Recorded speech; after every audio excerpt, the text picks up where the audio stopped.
La Constitución es muy clara. Para aprobar una ley habilitante se requieren las 3/5 partes de los diputados. Y en este caso son los diputados que están en la Asamblea. Es decir, 99. Sin suplente, salvo que no esté incorporado el principal y se haya incorporado el suplente. Pero son 99 votos. Ahora, si el gobierno tiene los 99 votos o no, ese es un problema que se sabrá esta tarde. En todo caso, yo creo que la preocupación nuestra, o por lo menos la mía, es que plagiando a Teodoro Pekov de unas declaraciones que daba ayer, llama poderosamente la atención la falta de calidad en el liderazgo político. Aquí no hay una discusión política. En las universidades no hay una discusión constitucional, sino que todo se banaliza. ¿Hay 99 votos o no hay 99 votos? Sí. Y nadie se plantea que sí, el fondo, ¿no? El fondo del problema, y el fondo del problema es doble. Hay un problema constitucional, pero hay un problema político. ¿Por qué yo digo esto? Porque el gobierno está provocando a la oposición para decirle y demostrarle que ellos tienen poder y la oposición no. Pero sin embargo, a través de este juego, el gobierno por primera vez le reconoce a la oposición que tiene un poder político. Entonces, ahí está todo el juego, en víspera de unas elecciones de fin de año. Es decir, ¿quién tiene el poder? ¿Lo tengo yo o lo tienen ustedes? Claro, pero basándose en eso, porque se plantean varios escenarios de lo que hoy pudiera ocurrir, porque se ha hablado incluso, y bueno, lo ha dicho el presidente de la República, Nicolás Maduro, en varias actividades, que el diputado 99 es el pueblo, es decir, se puede apelar al llamado poder comunal, al llamado poder popular. El diputado ayer, Diosdado Cabello, le decía, tenía una camisa que decía el diputado 99 soy yo, es decir, ¿puede haber alguna otra interpretación que pueda llegar a la aprobación? Absolutamente ninguna. Absolutamente ninguna, salvo que haya una violación total de la Constitución y caigamos ya definitivamente en un estado anticonstitucional. ¿Pero qué significaría eso no solo desde el punto de vista, no en lo nacional, sino en lo internacional, esa hipótesis que manejas? Mire, yo creo que ¿En qué camino? Un camino ya definido y claro hacia el autoritarismo. Es que el autoritarismo ya lo tenemos.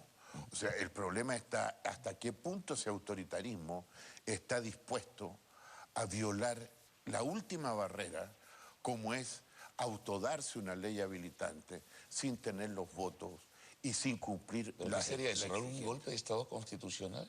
Yo no creo en los golpes de Estado constitucionales. Sí. Los golpes de Estado son golpes de Estado. Y la única forma de dar un golpe constitucional, un golpe de Estado, es con los militares. No hay otra forma de dar un golpe de Estado. Y si ellos se atreven a hacer una cosa así, es porque los militares están apoyando una violación constitucional de esa magnitud. Fíjate que esto es gravísimo por lo siguiente, porque una ley habilitante en términos constitucionales y en términos políticos significa sacar del Parlamento, en este caso de la Asamblea Nacional, una atribución que les propia de legislar.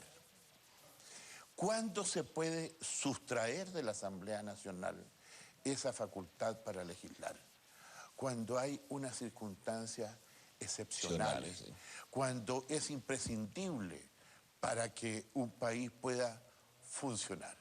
Ahora, cuando uno ve la argumentación que se da, esta argumentación ha pasado porque la corrupción. Iba a haber un debate sobre la corrupción. Y se sumó ahora la guerra económica. Desapareció. El debate con la corrupción desapareció y quedó solamente una bandera que dice esta ley habilitante se requiere para luchar contra la corrupción. Después pasamos a una guerra económica. Sí, ayer lo hablaba Maduro. Y guerra económica. Ahí profundizaba también el concepto que muy probablemente surja si de alguna forma aprueban o se autoaprueban una ley habilitante, el poder comunal, la democracia comunal, el socialismo comunal. ¿Qué significa? Bueno, eso es una violación de la Constitución.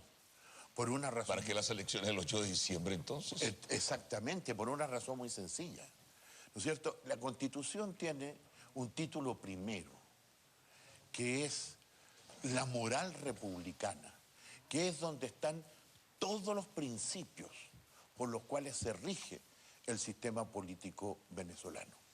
Y los funcionarios públicos y los ciudadanos tenemos una ética, y esa ética es hacer efectivo esos principios. Ahora, en ninguna parte de la Constitución está establecido que esto sea para hacer un socialismo y avanzar en una instauración de un socialismo del siglo XXI, como lo han señalado distintos personeros del gobierno. Para eso no son las leyes habilitantes. Claro, pero hemos visto en otras oportunidades, bueno, con el mismo presidente de la República, que también en su momento lo hizo, se solicitó para un tema, que era el tema de las lluvias, y luego se terminó legislando en otros temas.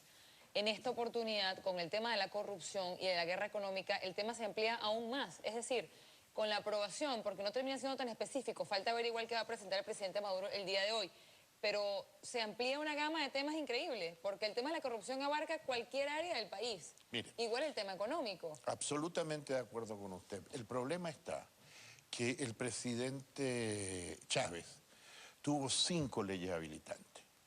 En las 4 primeras leyes estuvo especial precaución de cumplir con el texto constitucional, señalando cuál era el marco, cuáles eran las materias y cuál era el alcance de su ley habilitante.